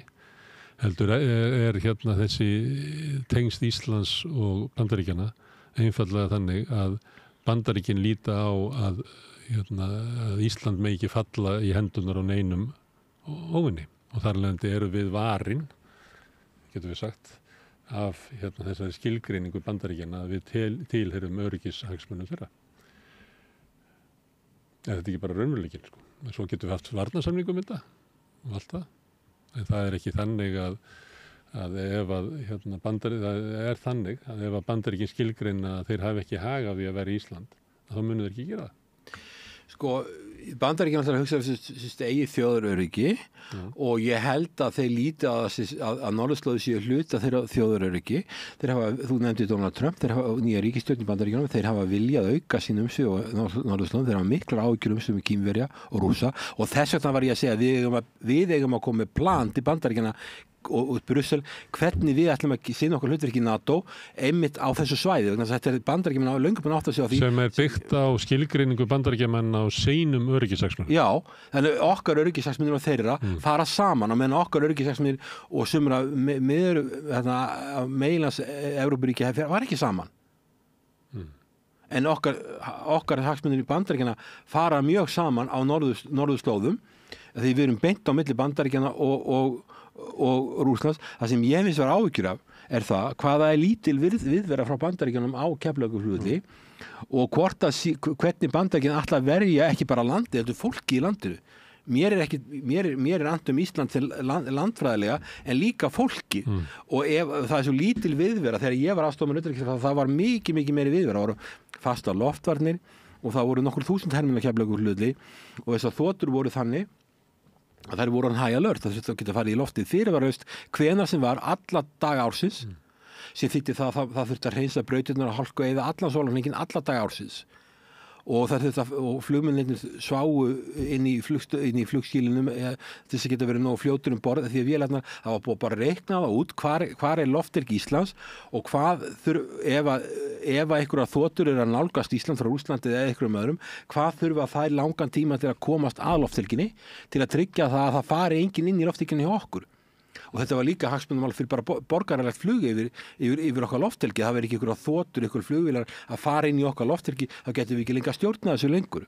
Þannig þetta var þannig. En ég held að öryggishagsmunir Íslendinga og Bandaríkjanna fari að mörgu leyti saman. Ég held að Donald Trump, hann vildi kaupa Grænland, hann átti að sjá þetta sé mikilvægt. Hann sendi varaforseta Bandaríkjanna til Íslands á sínum tíma af því það var verið að tala um ég að vilja byggja einhverja höfn á Austurlandi með stuðningi í Kína, alls konar ráðagerðir sem íslensk stjórnvöld voru búin að fá og voru ekki búin að taka neina afstöðu til. Þakka okkur fyrir að taka ekki þátt í þessu. Þannig að skilaboðið var alveg skýrt að þið getið ekki gert þetta og ef við erum með varnarsamning og ef við erum í varnarbandalagi þá verðum við að taka viss tillit til þess aðila sem tekur að segja verið okkur að við séum ekki að gera eitthvað sem þessi aðili segir að muni stofna í hættu möguleikanum að geta varið landið og svo verðum við líka að taka tillit til Brussel, við erum með aðilega sameiginlegu markaði og við erum í NATO en við verðum að taka tillit til þessar aðilega ef við ætlum að vera að vinna með þeim og þannig ég held að við séum í þeirri stöðu að við erum í þeirri stöðu þeirri hagstað að öryggishagsmunir Bandaríkjanna Íslands fara saman. Það sem er vandamálið er það að í staðinn fyrir að Íslands stjórnvöld skilgreinir þetta almennilega og til dæmis efli landhelgisgæsluna, við getum ekki verið með flugher, hann er alltaf dýr. Við getum ekki verið með alvöru landhelgi inn í fjölda, en við getum verið með hálfgilding sjóher.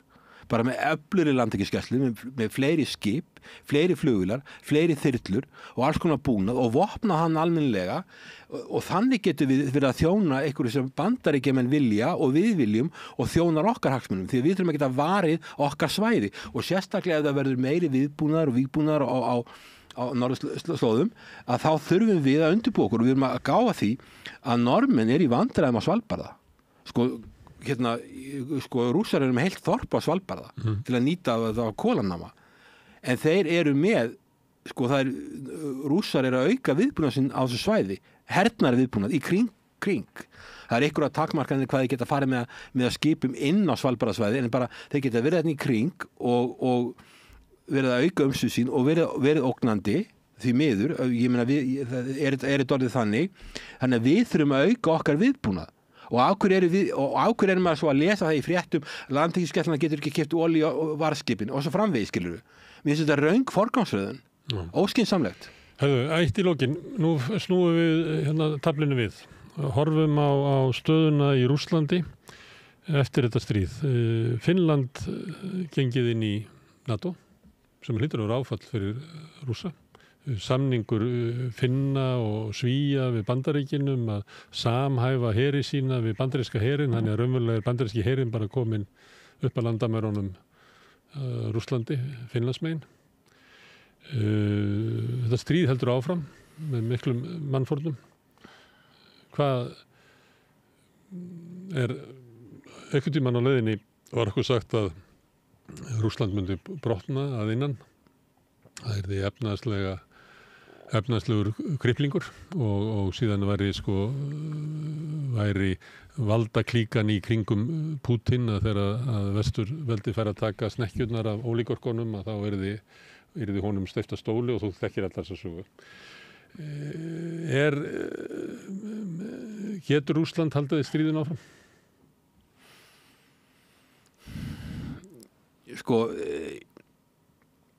Rússland var byrjað en mér sagt bara 2014 þegar Krímskaginn var tekin að undirbúa það að beina sínum utanríkisviðskiptum til Austur-Asíu. Það er mestur hagvöxtur og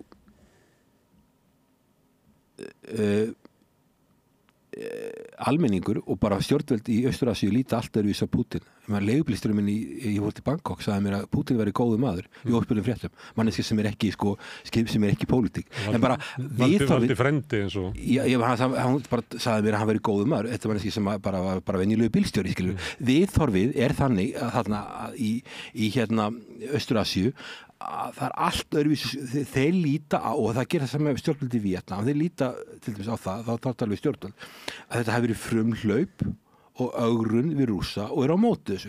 Þeir eru í viðskiptum við Rússa. Það er Power of Siberia leysla er þegar komin til Kína, Seragas, og þeir eru að gera aðra leysla Power of Siberia 2 og svo leysla á að fara í gegnum Mongólíu. Og Pútín var nýlega í Mongóli og þá var þetta að handtaka hann. Þannig að það er búið að vera undanfarið 10 ár Rússlandi voru að beina viðskiptunum til Austur-Asíu vegna þess að það er búast við því sem er eðlilegt með við stöðuna að það myndi líða mjög langur tíma á þannig að geta verið eðlileg viðskipti við Evrópu. Auðvitað hafa þær tapað að vissu leyti vegna þess að þeir verðin sem það er að vera að fá í Þýskalandi eru örugglega betri heldur en þeir fá ennþá frá Kínverjum. En á móti náttúrulega fá þeir frá Kínverjum mikið ódýrum vörum sem eru mjög hagstæð fyrir þá. Þannig að þeir hafa beint viðskiptunum til Austur-Asíu og auðvitað hafa þeir orðið fyrir mannfalli og alls konar vandamálum en ég meina þú sér það var haldinn BRICS-fundur í Moskvu nýlega og þá koma Austur-Asíu-ríki eins og Tæland, Víetnam, Malasía og Indónesía til 300 milljónir manna. Þetta eru 500 milljónir manna og eru komin í samstarf koma til Moskvu er að undirrita einhverja samninga samstarf við BRICS. Þannig að þú sér það að þetta er ekki einangrun. Hagvöxturinn, þessi lönd sem ég var að nefna sem eru 500 milljónir sem er eitthvað álíka kannski á Evrópa, þetta eru lönd með hagvöxtur með risastór, miklu hærri heldur en nokkuð sem við sjáum í Evrópu sem er eiginlega að vera út af þessu Úkraínustríði út af fleiri málum eiginlega dautt hagkerfi. Bara dautt hagkerfi. Evrópa er bara dauð að mörguleyti stóru löndin svo Ítalía, Spánn, og Frakkland eru það skuldug að það staðfestir það að þau getur ekki verið í þessu myntbandalagi sem þau ráðu ekki við að vera í myntbandalagi. Og vélinn í Evrópu sem er kannski þýska hagkerfið högtur. Já, ég meina þeir hafa mist sína samkeppnisyfirburði og það er það sem er og kannski, þú veist að nefna það að kanslari Þýskalands er farin að hringja til Moskvu. Það segir kannski einhverja sögu, skilur, að Þjóðverjar bara sjá, þetta bara gengur ekki lengur og þetta er ekkert í og þeir eru ekki að hugsa sína eigin hagsmuni með því að hafa þetta svona. Þannig að það þarf að fara að ljúka þessu stríð, ég held að Þjóðverjar séu átt að sjá því. En ég held með Rússa að þeir séu búnir þeir séu búnir að beina viðskiptunum annað en það sem ég var að tala á því að þá í Noregi sem norsk stofnun sem er studd af ríkinu sem fjallar alþjóðasamskipti, þá voru þeir líka að segja það að náttúrulega þessi hagvöxturinn í Rússlandi er náttúrulega töluvert leyti hernaðarvélin hjá þeim og ekki kannski hagvöxtur sem við viljum sjá en náttúrulega þeir eru í stríði en ég sé ekkit fyrir mér að Rússland sé að hrynja og ég sé ekki og ég held líka þegar að það er komið svona mikið stórveldasengindi milli Kína og Bandaríkjanna þá munu Austur-Asíuríkin og sérstaklega Kína, þau munu ekki þola það að Rússland hrynji. Ég held að það sé ekki að fara að gerast. Og þannig að og svo líka þetta að það má alveg búast við því að þessu stríði fari það fari að síða á seinni hlutina á þessu stríði. Og það er bara orðið svo mikil mannaflaskortur í Úkraínu. Það mjög lítil áhugi fyrir áframhaldandi stuðningi frá Bandaríkjunum við þetta. Það skortir í vopn. Þú sér það og Evrópa farin að hafa áhyggjur og ég held utanríkisráðherrann sem tilnefndur í Bandaríkjunum, hann var á móti þessum 60 milljarða pakka sem fór síðast, varaforseti Bandaríkjanna algjörlega brjálar á móti þessu. Trump hefur talað mjög ákveðið. Þannig ég held að þessu hljóta að fara að ljúka og þannig að ég sé ekki fyrir mér að Þú sér ekki fyrir þér að Evrópa muni stíga upp og taka við hlutverki Bandaríkjanna? Í stríðinu? Geta það ekki. Það hafi ekki vopnin til þess, hafi ekki búnaðin til þess. Þetta fólk að segja, sko. Hafi ekki efnastyrkin til þess. Nei, það geta það ekki. Vesturlönd geta, NATO geta ekki gert svo mikið og það líka annað þessu hugmynd hjá Kaja Kallas og sér það sem ég hef áhyggjur Evrópusambandsins er ekki bara stofnanakerfið það er alltaf þungt og Evrusvæði ekki að virka, það eru stór löndaðinni sem ráðu ekki við að vera þarna. Heldur eru háttsettir aðilar innan Evrópusambandsins bara algjörlega óhæfir til þess að gegna þessum embættum sem til dæmis forsætisráðherra Kaja Kallas forsætisráðherra Íslands sem verður yfirmaður yfir utanríkismálum Evrópusambandsins. Mikill haukur í þessu stríði. Brjóta Rússlandi upp í ykkur smáar einingar. Sko, við erum að tala alþjóðalög. Og ég segi það, innrás Rússlands í Úkraínu var ólögleg og við viljum ekki hafa þetta. Og við fordæmum þetta og allt sem hefur gerst þetta. Við gerum það. En það var ekki tilefnislaust. En hún að tala að brjóta Rússlands upp ykkur smáar einingar. Og það brot líka á alþjóðalögum. Þú ferð ekki inn í einhvers land, þessu Rússland, sem landflæðið Rússland er jafn stórt og Kína og Bandaríkin til saman. Þetta óbáslega stórt land. Og þeir eiga 6.000 kjarningota. Og að þú ætlir að fara að brjóta landi upp í ykkur smáar einingar og hvað ætlar það þá að gera? Hvað heldur að séu mörg löndi eins og Sýrland, Íran, Írak sem vilja komast yfir kjarningum frá Rússlands eða verið upplausn að það? Er það gott fyrir Vesturlönd? Þannig að þú ert að tala æðstam aðila Evrópusambandsins í utanríkis- og öryggismálum vill brjóta landið upp og hvað er næsti leikur? Hvað ætlar að gera ef þessi vopnur öll komin á flæking og það er upplausn í landinu? Stjórnmála upplausn í landinu með alla þennan her og allt þetta.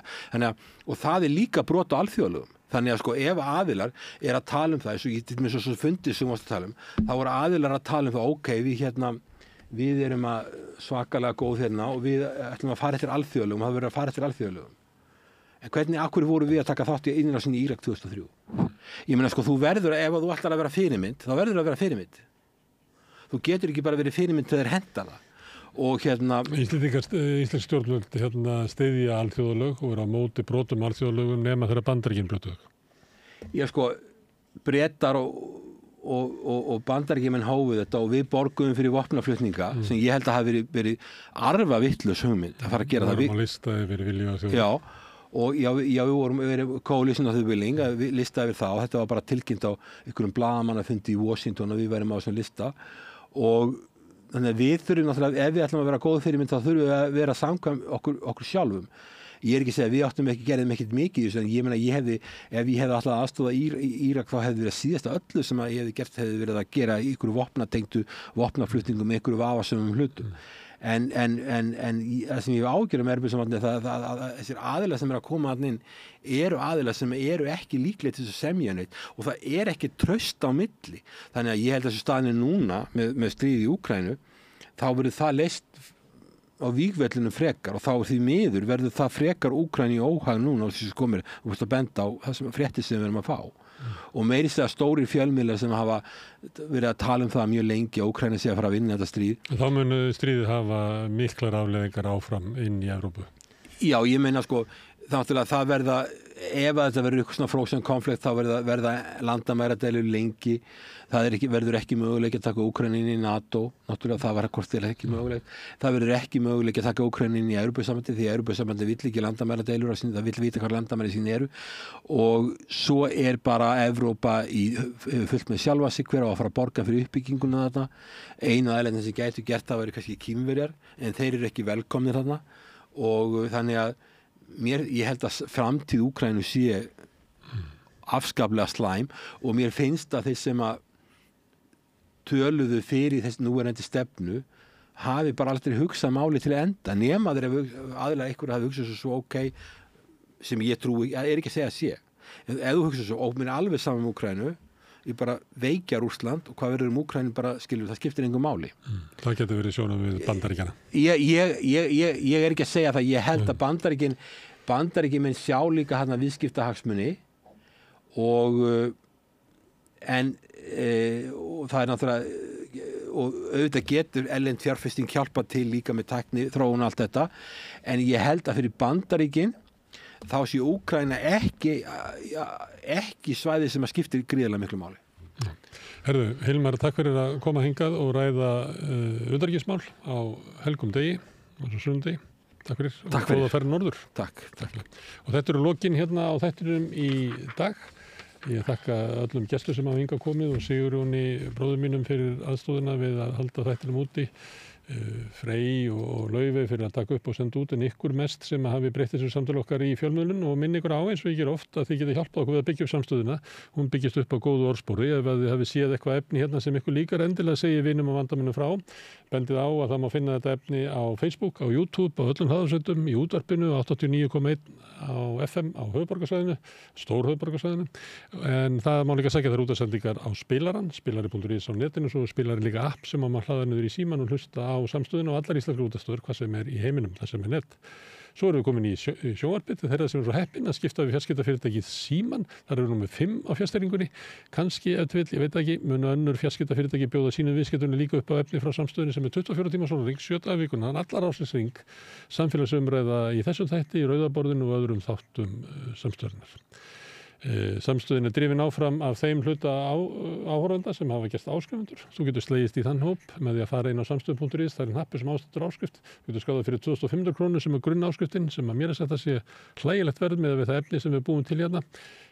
Þú mátt borga meira þú vilt og því sem að kjósið getur látið áskriftin að renna sem félagsgjöldin í Alþýðufélagið og það er Alþýðufélagið sem á og rekur samstöðina. Þetta er fjölmiðill í eigu áhorfenda og áheyrenda eða áskrifenda og við þökkum þeim kærlega fyrir að halda samstöðin úti. Ég ætla okkur bara góða skemmtunar það sem eftir af helginni en minni á að hérna annað kvöld klukkan 8 þá hefst rauðaborðið hér með líflegri umræðu íslenska pólitík.